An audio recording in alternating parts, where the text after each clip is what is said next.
ایک اور وعدہ وفا government girls high school number 2 حیدری چوک علی پور چٹھا کو سولر پینل کا عطیہ کی شاندار تقریب کا انعقاد، جس میں اشتراک و کاوش ڈاکٹر احسان شریف ڈار، صدر میڈیکل اینڈ کیمسٹ ایسوسی ایشن الحاج میاں محمد شفیق میر، مرکزی انجمن تاجران نوید احمد بٹ، سینئر صحافی تحصیل پریس کلب علی پور چٹھا کی تھی، جبکہ مہمان خصوصی اسسٹنٹ کمشنر رب نواز چتر تھے۔ اس سادہ اور پروقار تقریب میں مقررین نے اپنے خطاب میں تعلیم کی اہمیت اور ضرورت پر روشنی ڈالی، جبکہ سینئر صحافی نوید احمد بٹ نے تاریخ کے آئینے میں مستورات کے حقوق، مقام اور بلند حوصلوں پر روشنی ڈالتے ہوئے سماں باندھ دیا۔ میرے لیے آزاد کی بات ہے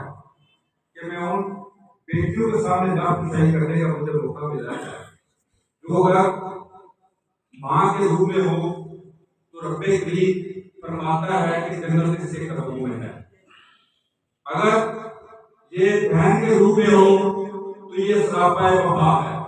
اگر یہ بیٹی کے روپ میں ہو تو الحمدللہ یہ رحمت للعالمین فرماتے ہیں کہ ویسے رحمت ہے، اور نبی کریم صلی اللہ علیہ وسلم نے اتنی تقریب میں کھڑے ہو جاتے ہیں۔ میں ان بیٹیوں کے سامنے جانکشائی کا شرف حاصل کر رہا ہوں۔ اگر تاریخ کا مطالعہ کیا جائے تو 1965 میں جیسی ہی یہ جوان اور محبت کرنے والی بیٹیاں اور حب وطن بیٹیاں جب ہمارے جنی نوجوان بارڈر پہ جنگ کر رہے تھے، یہ ان کی حوصلہ افزائی کے لیے آوازیں دے رہی، بھائیوں ہم آپ کی پشت پہ کھڑے ہیں۔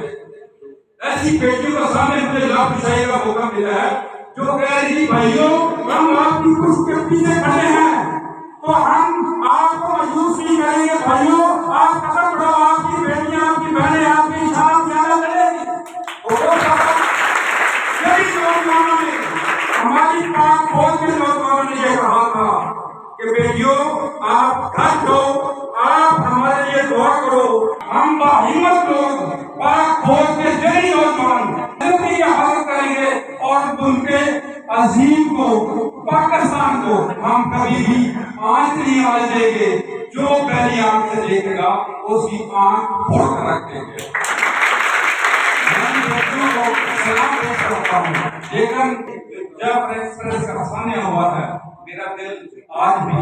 یقین مانے خون کے آنسو رو رہا ہے۔ شاید ان بزدلوں کو یہ تاریخ یاد نہیں تھی کہ جن کی بیٹیاں اتنی بہادر ہیں، جن کی بیٹیاں اتنی ہونہار ہیں، جن کی مائیں اتنی مقدس ہیں، جن کی ماں نے پاک شیر دے کر ایسے نوجوانوں، ایسے بیٹیوں کو پرورش کی ہے،